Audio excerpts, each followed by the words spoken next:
get my computer to do what I needed it to do. But just for those of you who I haven't met yet, I'm Tish Thornton. I'm Richard's assistant basically, and I direct the Office of Worship for the diocese. And then if we could go around, I know a lot of you, but I don't know everybody. So starting with Mr. Aaron. I'm Lou Aaron. I'm Paul. So you're a sophomore. I'm the He's sophomore. Paul. He's a sophomore, exactly. I'm Patty O'Neill, and Sorry, Tom. Yep, Tom Blazer. Okay. Oh, sorry. Counterclockwise. Counterclockwise. Go ahead. I'll let you We go. could go back and forth. Yeah, let's just go back and forth. Anyway, Patty O'Neill and freshman in Francis group. I'm Derek O'Neill. And so, I'm an adult. and I'm a freshman. I'm Christina Class. I'm in Francis Class. I'm Oscar Class, Francis. Debbie Roper. Francis. Chris Roper, Francis. Cindy Stadler. Down in the front, down in the front. Kevin Stather, Francis. Mary Wax. Paul. There she is. That's very good. I'm Robert, Paul. I'm Kevin, Paul. I'm Patty, Paul. I'm Tom Blazer. And Tom. Paul. Okay. I like Patty Paul. I knew for a second, I was like, okay, they're related. And then I realized, no, you're saying you're Drew. I'm Kevin Paul. I'm like, Very, oh, yes. by the time I got to you, I'm like, My son. oh, it's the class. We're the Pauls. Okay, It's all so the Paul family. just to sort of, before we get started, I'll tell you a little bit about how we're going to organize this. And I have to apologize because I know for most of you this is going to be fairly remedial stuff. But you have to take the class anyway. So, so what we'll do is we'll start with a little overview of Catholic spirituality, and then we will take sort of the major schools one by one. And for most of them, although not for all of them, I've broken down into general spirituality, and then how do we pray, and then how do we live, and then I have exercises for us to do in the spirit of that school. So almost all of these schools have definitive prayer forms that they've developed or that they're known for. So we'll do just a little brief, sometimes it'll be community prayer, sometimes it'll be individual prayer. So that, because really it's the prayer, obviously, that's the key to that spirituality. So just experiencing a little of that prayer might help you understand a little bit more about where they're coming from for their spirituality. And then sometimes I printed out sheets for you to take home in case you want to practice this prayer form. Sometimes I didn't. But I can get you practice sheets if you would like. If we do an exercise that I didn't give you a sheet for that you're interested in. Like, I didn't print one out for the Ignatian spirituality, but I still could. Depends on how quickly we go. So we'll go till about 10:30, and then I'll give you guys a little break. And then we'll go to lunch, and I honestly think we're probably going to get done sooner than we're supposed to, and I know that is really disappointing for you all. I know you don't want extra time on your Saturday, so I'll try to stretch it out. So to start, we'll just talk about what is spirituality. Again, I apologize if this is remedial. It's a way of approaching God in prayer and a way of living out the gospel. So for Christians, your spirituality is how you express yourself in prayer and how you live out the gospel. And then how is it different from religion? Well, that's, I think, obvious. But we'll talk about it a little bit, and then I have sort of a scriptural metaphor we can go into in a little bit more depth. So religion is the institution that outlines what you believe. In other words, you're Catholic. It's set up doctrines, it's formal, official worship, so Mass, Liturgy of the Hours. Are you all praying Liturgy of the Hours right now? Okay. And then spirituality is the personal way you practice those beliefs. It's your personal expression of the doctrines that you profess. And it's very important, personal, individual, those words will keep coming back to. And sometimes Catholics in particular are uncomfortable with that word, individual or personal, those words, when it comes to religion. But we're going to take it apart a little bit and see why that's important. So this is the scriptural metaphor. Who knows what this picture is? Who doesn't know what this picture is? Because you should get out now. What I don't know is those things those are supposed to be waves, They're waves, right? It looks like, Yeah. This is not art class, Patty. oh, it looks like black jelly beans. No, it's waves. So it's Peter walking across the water to Jesus. Would someone like to read that scripture to us? out loud? Better be somebody close. Yeah, with good eyesight. I'm a little too close. Tom, you are right. Someone from the about Paul that. family. Tom, you're Could right you? there. Yeah. Could one of the Paul family please? Oh, geez, thanks. Then he made the disciples get into the boat and precede him to the other side, while he dismissed the crowds. After doing so, he went up on the mountain by himself to pray. When it was evening, he was there alone. Meanwhile, the boat, already a few miles offshore, was being tossed about by the waves, for the wind was against it. During the fourth watch of the night, he came toward them, walking on the sea. When the disciples saw him walking on the sea, they were terrified. "It is a ghost," they said, and they cried out in fear. At once Jesus spoke to them. "Take courage, it is I. Do not be afraid." Peter said to him in reply, "Lord, if it is you, command me to come to you on the water." He said, "Come." Peter got out of the boat and began to walk on the water toward Jesus. Okay. So why might this be a useful scriptural metaphor for spirituality and religion? Show of hands. Don't be afraid. So we can start taking it apart if no one wants to volunteer. I'll just put it out there. Let's look at the boat as religion, okay? And spirituality is the way you start in your boat and go toward Jesus. So if you take the scripture apart, so now having said that, and looking at it line by line, does anybody see anything in this that might be a useful? Jesus went up to the mountain by himself and prayed. Exactly. Jesus was alone. We were not with him. The disciples were somewhere else entirely. So that's number one. What's number two? Carol, that's it. Get everybody out. Okay, so let me ask, so Lou or Tish, so why is that, and maybe I'm coming to this really not awake enough, but why was that important that he was alone? Because it's not so much important that he's alone as it is that we are not with him. We're in our boat and he is somewhere else. And how's that related to the scripture? Well, Okay. it'll become evident in a minute. So Thank it you. starts out there. I think the other thing is that Jesus, he did that more than anything else recorded in the Gospels. In all four Gospels, he prayed 33 times in the Gospels. He did that more than anything. So anytime he went out to do anything, it says he went over here to pray. He went there. He went up here. He went to the mountain. He went in the garden. So he's giving us a model. So that's what we should do. Thank you. And did Jesus tell Peter to walk and come to him so that Peter could believe? Yes, it would be important, it will become important as we take this apart to understand that Peter did not leave the boat until he was called by Jesus.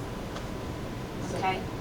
If we are the boat, So if you are the boat, if you are the Catholic Church, say, or the Methodist Church, and somebody in your group says, I gotta get out of this boat for a minute because I'm not finding Jesus here. The church makes that okay. That's part of our tradition. And the church's understanding is if you do so, you're called by Jesus. This is where we start. We don't chastise people who say, I need to find an individual path to Jesus. In fact, we celebrate those people traditionally, and we'll see that as we go through, and then call them back into the church. Because at the end, what happens eventually at the end of this gospel story? Where does Peter go? He sings. Well, but then where does he go? Right, he does sink, but what happens to him at the very end? Where is he? He's back in the boat. in with Jesus. That's right. They both get back in the boat together. Okay? So a few more things about this. The line that says, meanwhile, the boat already a few miles offshore was being tossed about by the waves. So what could that be? anything in life. Sure. Yeah. It's not an easy journey being a church. We're a community of believers. And it gets threatened all the time. Okay? When the disciples saw him walking on the sea, they were terrified. It is a ghost, they said, and they cried out in fear. So what happens in institutional religion sometimes? We don't recognize Jesus. We don't see him. And it takes somebody like Peter to go out and say, hey, I found him, and bring him back to the boat. Okay? Let's see. Peter said to him in reply, Lord, if it is you, command me to come to you on the water. So what might be important about that? To me, I feel like if you're called by God to do His work, you need God to direct you. Mm-hmm. You need Him to show you how to do His work Exactly. and how to portray yourself as, you're doing God's work. Like for instance, if you're in a church and if you want to be like a pastoral minister, or if you want to be a deacon or a priest, and you're going toward that direction, you cannot go by yourself. Right. You need God to direct you. And you do, exactly. And you're not always going to recognize him. So you have to keep calling out to him. And then he calls you back. So anything else about this? That was my brilliant insight. So does anybody want to, anything else about this? I mean, one of the things we'll do today is Lectio, which I know you guys have done and talked about, but we'll do a little bit of that when we talk about Benedictines. And this is kind of like Lectio a little bit. But any other reflections on this gospel? I'm kind of curious why, the very first line, why he made the disciples get into the boat by themselves. And go by, because he wanted to pray. I mean, that's the literal thing. He wanted to pray by himself. And he sent, I mean, why would that be important? He was tired of him? Going I think to carry your metaphor, after the ascension, he's going to be separate. I mean, if we're talking about the bark of Peter, the bark of the apostles, he's going to be separated from them. I think there's an analogy there. Mm-hmm. They're of going to be Christ alone eventually. not Yeah. being there with the church and And his it's- physical presence. And it's interesting because Peter is put into this boat, and Peter does become the rock upon which Jesus founds his church, and it is Peter who starts the whole thing in process. So is this also a kind of foreshadowing of what happens when you die and we're going to heaven? You get into the boat, I guess, necessarily to I think it could be. I mean, one of the things about this passage too is, again, all of the different ways that Hebrew cultures and Greek cultures looked at the symbols in them, which is a different way than we look at them. Like the sea, the ocean, for Jews was chaos. It was uncreated. It was all of that leftover stuff from creation. And so crossing across that, it has a lot of meaning in that way too. And then a boat, obviously for Greeks, meant a lot more than what we would see it as. So yeah, I mean, that makes perfect sense. I think it's uncomfortable to look at it like that sometimes. This idea that we have to, and we don't all have to, not everybody is called to do this. But I think most of us are, and I think most of you in this group are. Otherwise you wouldn't be here. Okay, so to wrap that up, even Peter walked out in the chaotic water outside the boat and returned new, informed, and thus a better leader. And note that Peter meets Jesus outside the boat. I mean, obviously he'd met him lots of other places too. But he's a very transgressive person. He's always leaving the fold and being called back in. So religion implies structure and your institutional identity, and those are good things.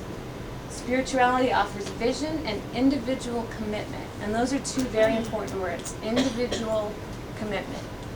It's not only okay, it's imperative that you take an individual commitment to your faith. It has to be yours, and it has to be a commitment. You can't just, and you know what, I'll print these out for you guys. Okay. I didn't, but I will. And so again, we come to this tradition that the church has made a decision to walk with people as they take this journey outside the formal structure. And again, we'll see this again and again in the schools that we study, particularly, particularly some of the men's, like the Redemptorists, the Jesuits, and we'll see positive, good examples of how that is the genius of the church, to take and unfold your personal experience, individuals, cultures, etc. Does that make sense? It is really a crucial element of our Catholic identity that we should be very proud of. We're very good at this, at taking your individual search request and making it part of our search and our quest. Okay? Even though sometimes doing that looks like this. I love that. I do too. I try to put this in every presentation in there. It'd be really great if you had pygmy goats. Yes, somebody should do That was that. like 2 seconds from saying it. Somebody should do that. Winner, chicken dinner. That's our So little Tish, pet. can I give an example that, tell me if I'm off base, but Oh, I I think will. this fits. You don't need to do that. Getting the camera. How do you zoom in? Oh, it's close, let me tell you.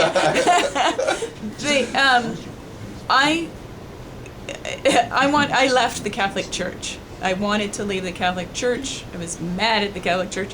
I went to Boise Bible College, of all places, and it brought me right back to the Catholic Church because I had to constantly prove myself. Is that kind of an example Yeah, of what I you're mean, saying? there are at least two. There are probably dozens of different ways that this happens. And one of them is exactly what you talked about, where I'm not being fed by this tradition. It's in my DNA, but it's not working for me right now. I'm going to go be, Baptist, Mormon, Baha'i, whatever. And then those people come back. And a lot of times, and this is, again, not always true, but a lot of times it's the liturgy that pulls Catholics back to the Right. Catholic Church. Because we have this highly structured, ritualized form of worship that is unusual, particularly if it's not a Protestant mainstream religion. The other approach, or the other way this happens, and we'll see this over and over, is reformers. People who say, not only is this not working for me, it's not working for all y'all, I'm going to fix it. We're going to do something different. And the church, again, in its wisdom, has said, yeah, we do need that reformation. We do, not always, I mean, obviously, that's why we have Protestantism, but a lot of times has said, yeah, this works, go for it, nihil obstat. So This might not be the right time to bring this up, and maybe you're going to address that, so you can tell me to just wait, but I'll see if I can put this into words. So, and I hear what you're saying, and it's beautiful. I hadn't thought about the fact that the Catholic Church does allow for us to practice our spirituality in those individual ways. How would you discuss, or how does the Catholic Church address those people that want to practice their spirituality in their own individual way that brings them closer in their own belief, but yet is so far outside what the Catholic Church can accept? for example? It gets pretty non-PC, but... Well, I mean, okay, you don't have to give an example, but you could. Were you about to? Well, and I'm afraid, I'm very afraid too, no. You don't have to, it's all right. Well, and this, I'm not saying that I have decided what my own thoughts are on this particular issue, but one that might come up would be, individuals, homosexuals who want to be married and still be part of the Catholic Church. I mean, I know that the Catholic Church does not turn away anybody. Right, but they don't sacramentalize those marriages. That's your question. So that is one way that the Catholic Church addresses is that how we go about sharing our sacraments. Well, one, I understand what you're asking, and I think that what they do not do is change doctrine. What they do not do is change dogma. What they will do, and they don't do it very often, is change tradition or teaching, or not change tradition, but renew tradition with a different teaching. There are different levels, as you know, and you'll be taught more about this, of authority in the teachings of the church, and that doctrine, dogma, those things are not, they're not changed. I think that you answered that in the sense that the church is solid, as Derek was. It's that the dogma and the doctrine does not change. No. But within that, the church allows for people to express their spirituality. Yes, and there are very clear rules and laws, and I just, as a liturgist, I say this, about how you formally and officially step outside the bounds of the Catholic Church. I'm not going to tell you how to do that. So, Well, but things. and just believing what you are believing, it may not be within the confines of the church's teaching. It may be a sin. It may be lots of other things, but there are very stringent things that have to happen before you, Patty O'Neill, are outside the church's fold. And it's not just in your head going, I think. You know what I mean? Yeah, I think I'm just looking at when you use the word individual and spirituality, I think I went right to the extreme.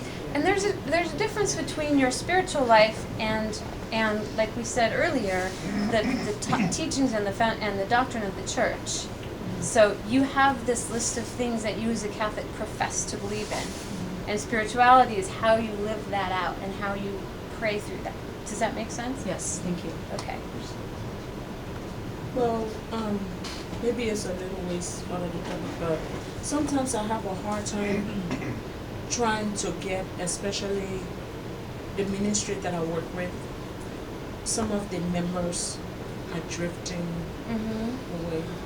Sometimes I find it hard to get them back That's the $1 million question. to I mean, come to church. yeah. No, you hit the nail on the head. Anyone in ministry knows this is the crucial question. How do you keep people in the church as worshiping, contributing believers? And Yeah. how do you bringing new people in is not actually our challenge. Keeping people is our challenge, but it's not just our challenge. It's institutional religion's challenge in general. It's society's And challenge. that- I mean, and look at that- every fad diet and Right. everything else. I mean, everybody loves it to begin with and then Yeah. moves on. And in fact, we just had, I was talking to Monsignor Joe De Silva about this, we want to present or to talk about that very question for pastors. And he said, if you answer that, if you get someone who can answer that question, you're done. We never have to have another conference, because that is the crucial question for everybody, not just us, not just you. Yeah, but for other churches, it's not too hard. It's not too hard for 6 months. Yeah, that's And why then there's 2 years into 32,000 it, Rustin they lose the same sort of divisions. numbers as we do. 2 to 10 years is about where there's a fall off in participation in any institutional religion. So, okay. Goodbye, cats. Okay, so just a little bit more about this. And I might not even talk about this. Catholic spirituality, this is a little Latin thing that Father Hugh gave me that I was really stupid about, and he had to explain to me in great detail. Fides qua creditur is faith which we believe. That follows fides quae creditur, which is faith which is believed. Does anybody understand the distinction? I'll explain it to you in a minute, because I didn't get it right away. There's an extra E on that. Where? The difference is that E. Oh, yeah, right. That's it. You're exactly right. That is the crucial difference. Yeah. It's Latin. One seems more personal Yes, that's what Yeah. I would say. or more individual. Yeah. Yeah. Exactly. Catholic spirituality. Okay. Fides cor creditur is the personal act of faith. So in other words, this is how Father Hugh explained it to me. I profess my belief because I believe in that content. So I believe fides qua in the real presence. Fides quae. So I believe is my expression. What I believe is the real presence. Does that make any sense? No, say that again. I think that was. That was worse? Put it in two I've sentences. confused them all. Well, I did Separate. that. Okay. I profess my belief because I believe in that content. Okay, so I believe in the real presence. I believe, fides qua. And then I try to live out that belief in active believing at Sunday Mass. Does that make sense? Okay, don't fuss over that one. It really took me a long I time think to it get ties. it. I think it ties back to the scripture of the gospel reading that we went over earlier. That the we believe is we're in the boat, I didn't say and the a I waiver. believe is stepping out It's to the Christ. difference between, yes, exactly. Thank you. It's a personal commitment of faith based on what you actually believe. Okay, it's Latin. They make it more complicated than it has to be. So just to go back to the Richard Gallardi, does anybody know who he is? Has No. anybody heard? He is he's an ecclesiologist, and he's brilliant. He's been here talking before. And what he says is to celebrate the Catholic tradition in all forms of intellectual inquiry is not to silence other voices. For the Catholic tradition itself affirms the search for truth wherever it is undertaken. Okay, again, we have to let folks get out of the boat, but more importantly, there is no value in constraining people to something that is not true. There's no value in that. So if you are looking for the truth, and the truth resides where you're looking and not where we are, we need to allow you to look. But doesn't the truth always reside in the church? No, not necessarily. Well, yes, yeah. yeah. All right. But yes, it does. But there is a. I'm trying to think of the word for. It does always, again, doctrine and dogma. Those are unchangeable truths. But the church in the world is allowed to re-examine its approach to the truth, and that's what this means. Right, but the truth is never going to leave the boat. I mean, that's the assurance that we have. And if you No, live it the boat, isn't. You have to accept the truth the way you can't Again, change the boat yes, for- again, you're talking about doctrine and dogma. Those things do not change. But it's not, but you have to have, you do in fact have to have an understanding of Christ, an understanding of the gospel, an understanding of the doctrine and dogma, and however you get there is, it's allowable. In fact, it's affirmed by our tradition. So are you referring to other faiths or other individuals on their journey? Other individuals on, in the context of this class, other individuals on their journey. Not other Does faiths. that help? This is not about, gosh, maybe the Methodists were right all along. Does that make sense? Well, yeah, and I mean, maybe the critical distinction for me is that you have to be, Peter was called, he said, I'm not going to get out of this boat unless you're calling me. Right, So you know where you're at and you know you're safe in the church. exactly. But if Christ calls you, he's calling. Exactly. You're not leaving that. That's but, exactly right. But it's not about how I feel and what I want to find. It's about Yes, being that, That's doing right. that at the call of Christ. exactly. The search for the truth is compelled by Christ. But remember what Peter said before. He said, if you command me, he says, if it is you. Right. Right. But He's that's questioning, important. is it you? So in our faith journeys, we need to ask ourselves, is that a calling from God or That's is it right. from somebody else? No, Right, that's because right. so often people want to spout off on it's my truth, and that seems contradictory to what. No. I mean, thank you That's for the making that distinction. distinction, exactly. The truth being the truth, not what you think is true, what Robert thinks is true. And Okay? I just wanted to say a little bit of, this whole calling that Christ does in people's lives. If Christ calls you to do something, it might not be like how Christ called Peter right away on the water to walk up to him. It might not be direct. If Christ calls you to be something in the church or to really do his work, I don't care how you run around and you will find yourself coming That's right back. right. You can deny It is all that you want. powerful that. That's why I'm standing here today. Yeah. It's true. Ask Jonah. Yeah, exactly. So again, let's just try to be clear. Spirituality is necessarily an individual search for the truth, a true way of believing and living. True, that does mean true for you. That's why we're going to talk about all of these. Your spirituality must be true for you.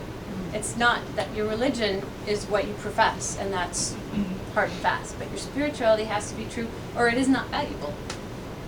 Okay. So the primary schools, I put them according to their timing, and they obviously this is going to be. It was not this cut and dry. It was never, okay, 3rd century AD, here come the Desert Fathers.